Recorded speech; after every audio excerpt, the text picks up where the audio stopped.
Mira un mapa de la Antártida y vas a ver lo mismo que vio tu abuelo. Un continente blanco, vacío, congelado en el fondo del planeta. La explicación oficial siempre fue clara y siempre fue corta. Hielo. Viento. Algunas estaciones científicas cerca de la costa. Nada más. Eso es lo que dicen los libros. Eso es lo que muestran los documentales. Y durante mucho tiempo, eso fue suficiente. Pero hay un detalle que esa explicación nunca terminó de cubrir.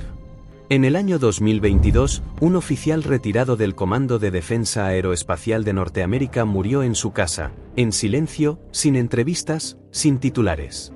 Antes de irse dejó un testimonio grabado, coordenadas precisas y documentos parcialmente censurados. La frase escrita a mano que acompañaba ese material decía algo muy simple: lo que está bajo el hielo no se puede explicar con la geología. No fue el primero en decirlo. Tampoco fue el último. Durante más de 40 años, hombres que jamás se conocieron entre sí, separados por décadas, por bases distintas y por 3 países diferentes, terminaron contando la misma clase de historia. Casi todos al final de su vida. Casi todos en privado. Casi todos justo antes de morir.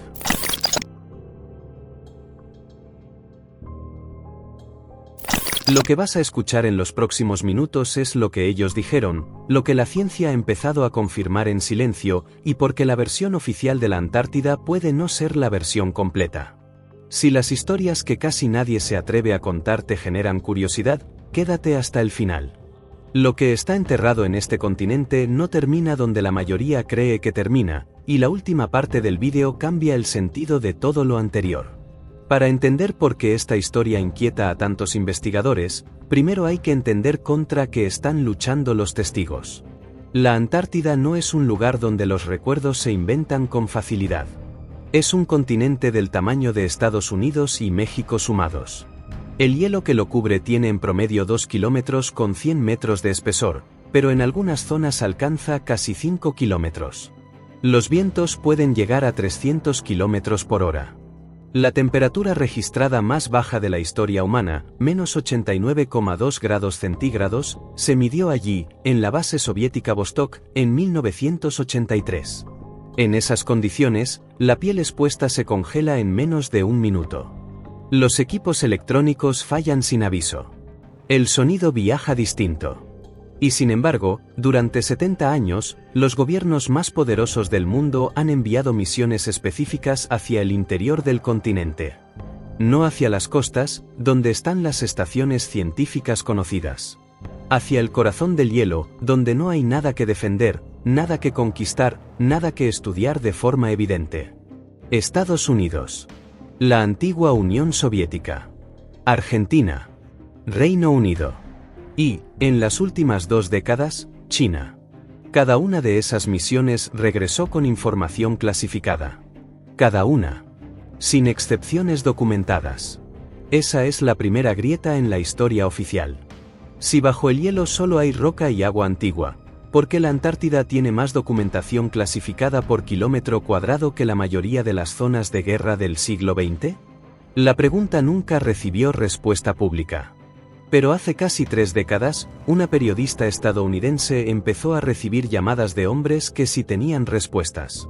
Y para entender lo que ellos dijeron, primero hay que entender quién era ella. Linda Moulton Howe es periodista. Ganadora de un premio Emmy por su trabajo documental en la cadena estadounidense de televisión pública. Durante más de 4 décadas se especializó en algo que pocos colegas suyos quisieron tocar. Relatos de personal militar, científicos, contratistas y pilotos que aseguraban haber visto cosas que nunca debieron ver. Ella no los buscó. Ellos llegaron a ella. La llamaban tarde por la noche, desde teléfonos que después se desconectaban. Le enviaban cartas escritas a mano, sin remitente. Algunos pedían reuniones en cafeterías de pueblos pequeños, lejos de cámaras y de oficinas. Linda los escuchaba primero sin grabar, después con cinta, después con vídeo, siempre verificando expedientes militares, comparando fechas de despliegue, cruzando coordenadas con archivos públicos. La mayoría tenía algo en común. Eran hombres mayores, con carreras impecables, con esposas, con hijos, con nietos. Hombres que habían cargado un recuerdo en privado durante 20, 30 o 40 años, y que de pronto, casi todos pasados los 70, decidieron soltarlo. La razón era casi siempre la misma. Sabían que se les acababa el tiempo. Y no querían morir cargando lo que vieron. A finales de los años 90, Linda empezó a notar algo extraño en el flujo de testimonios. Un mismo lugar aparecía una y otra vez, traído por personas que no se conocían entre sí, separadas por 20 o 30 años de servicio. No era Roswell. No era el Área 51. Era la Antártida. Y los detalles que esos hombres daban no coincidían con la versión oficial de un continente vacío.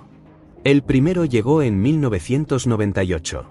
Su testimonio, según el archivo personal de Linda, sigue siendo el más detallado que recibió en toda su carrera. El hombre tenía 72 años cuando llamó. Había servido como ingeniero de vuelo en la Marina de Estados Unidos. La fecha del incidente que quería contar era el invierno antártico de 1982. Llevaba 16 años cargando lo que vio, en silencio, bajo un acuerdo de confidencialidad firmado bajo amenaza de cárcel. Su tripulación realizaba un vuelo rutinario de suministros desde la base McMurdo hacia un campamento remoto del interior del continente.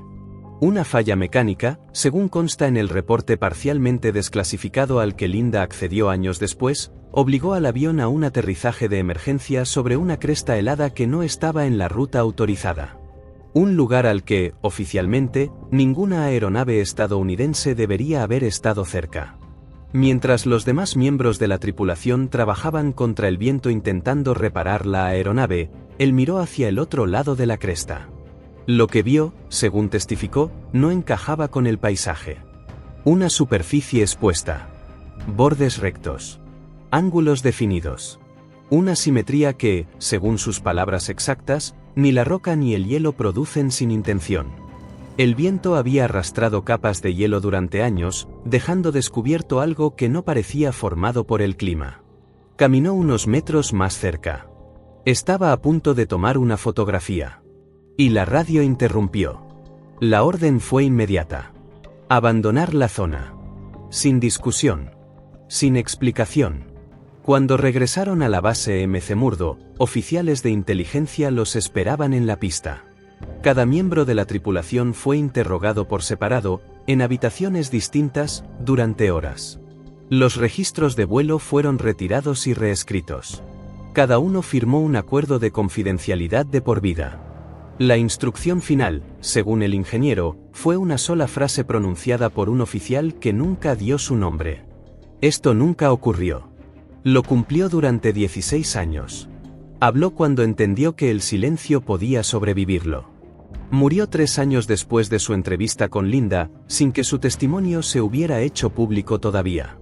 Si solo hubiera sido un testimonio, Linda lo habría archivado como una curiosidad inquietante. Lo que cambió la naturaleza del archivo fue que después de 1998, las llamadas no se detuvieron. Llegaron desde direcciones distintas. Desde estados distintos. Desde países distintos. Un geofísico contactó a Linda en 2002. Había trabajado con radar de penetración de hielo en el sector occidental de la Antártida. Durante una misión observó vacíos enormes bajo la superficie. No eran cuevas naturales. Las formas eran demasiado regulares, demasiado limpias, con ángulos que no aparecen en formaciones glaciares. Cuando reportó los datos a su supervisor, la información fue clasificada en cuestión de horas. Al equipo lo reasignaron. Los discos duros con las lecturas originales, según él, nunca regresaron al laboratorio. Otro testimonio llegó de un veterano del Cuerpo de Construcción Naval estadounidense, los Seabees. Su unidad fue enviada a kilómetros de cualquier estación de investigación conocida. No les explicaron el objetivo. No les dieron contexto científico. Solo recibieron una orden técnica. Perforar hacia abajo. Cuando alcanzaron el fondo del pozo, según su declaración a Linda, vio paredes que no eran de roca. Eran lisas. Demasiado perfectas para ser naturales. Su frase exacta fue que comprendió, en ese momento, que alguien había construido aquello. Un científico de la base argentina Esperanza, en la península antártica, describió cómo, de vez en cuando, los equipos recuperaban objetos atrapados en núcleos de hielo con más de 12.000 años de antigüedad. Y cómo, casi siempre, personal militar llegaba antes de que los científicos pudieran fotografiar las muestras. Las piezas eran retiradas. Los registros, borrados. No se publicaba nada en revistas científicas. No quedaba rastro en los archivos oficiales. Personas distintas. Trabajos distintos. Años distintos. Países distintos. Y la misma historia central, repetida con los mismos detalles. Esa fue la palabra que Linda anotó en su cuaderno hacia 2005. Patrón. Durante años, Linda mantuvo todo eso en archivos privados. No publicó. No construyó una historia pública. Sabía que sin un testigo de alto nivel, con autorización vigente y experiencia documentada, los testimonios quedarían enterrados como tantas otras filtraciones del hielo. En el año 2016, eso cambió.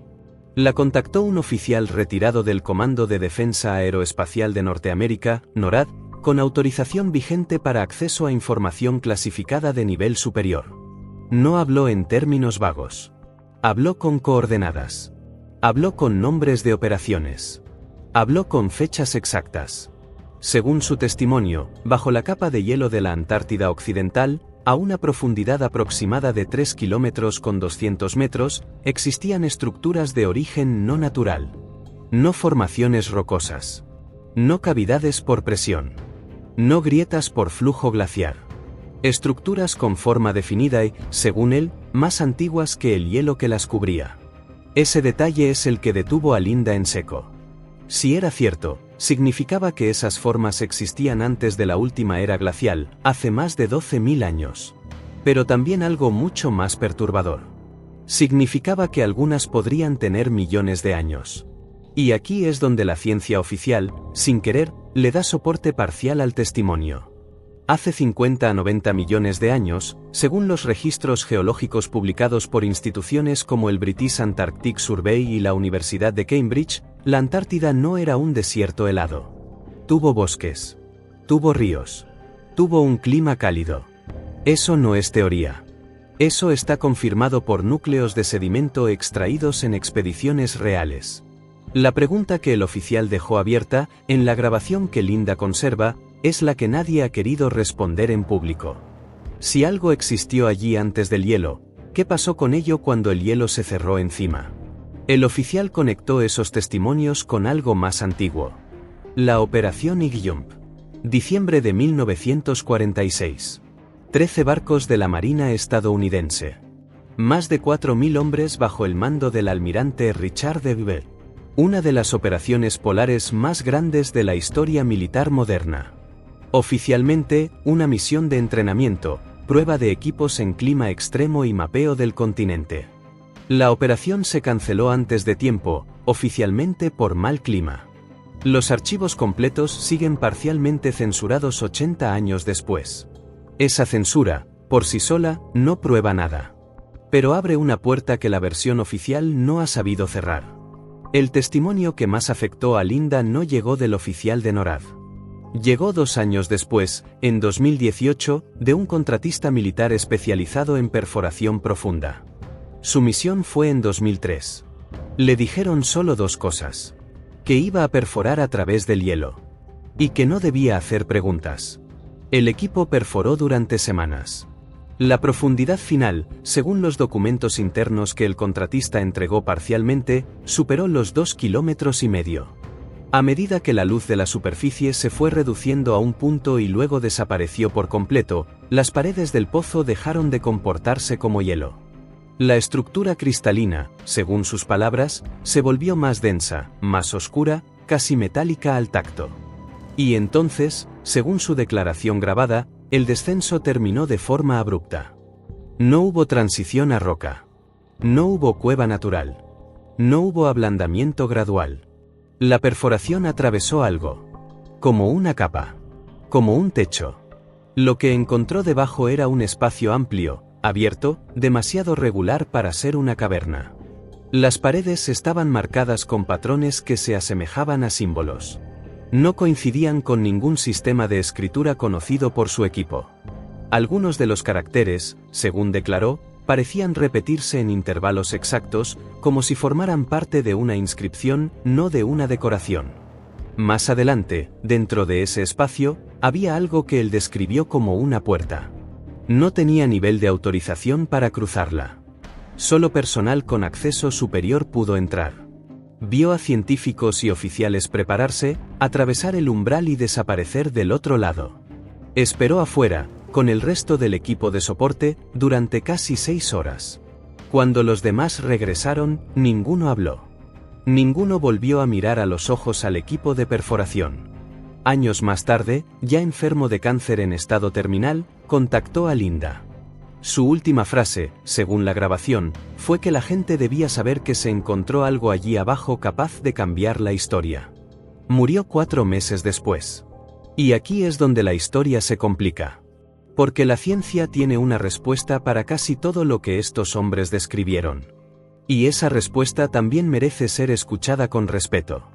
Las anomalías de radar, según los geólogos del British Antarctic Survey, pueden producirse por reflejos en la frontera entre hielo y agua líquida. Bajo la Antártida hay más de 600 lagos subglaciales confirmados. El más grande, el lago Vostok, está sellado bajo 4 kilómetros de hielo, mide 240 kilómetros de largo, contiene 5.400 kilómetros cúbicos de agua y ha estado aislado del mundo exterior entre 15 y 25 millones de años. Eso no es teoría. Eso está publicado en revistas como Nature y reconocido por la Enciclopaedia Britannica. La presión bajo ese hielo alcanza 350 atmósferas. Las cuevas y bóvedas de fusión que esa presión genera pueden tener paredes lisas, geometrías que parecen diseñadas, simetrías que recuerdan a la arquitectura. La naturaleza, en condiciones extremas, a veces parece haber sido construida por alguien. La ciencia tiene razón. Y los testigos también tienen un punto. Si todo es naturaleza, ¿por qué tantos acuerdos de confidencialidad? ¿Por qué tantos registros desaparecidos? ¿Por qué los hombres que cuentan estas historias casi siempre están enfermos, retirados o muertos cuando finalmente hablan? Lo que esta cadena de testimonios sugiere no es una respuesta. Es una pregunta más incómoda que la versión oficial. Si la Antártida solo es hielo, viento y estaciones de investigación, entonces no debería existir la cantidad de documentación clasificada que existe sobre ella. No debería haber rutas logísticas vinculadas al Departamento de Defensa estadounidense hacia coordenadas que no aparecen en mapas civiles. No debería haber zonas restringidas que ni los pilotos militares regulares pueden sobrevolar sin autorización especial. Y si los testigos están todos equivocados, entonces tampoco debería haber un patrón estadístico tan claro de hombres que solo hablan al final de su vida, después de jubilarse, después de enfermar, después de calcular cuánto tiempo les queda. Hay otra capa que casi nadie quiere mencionar.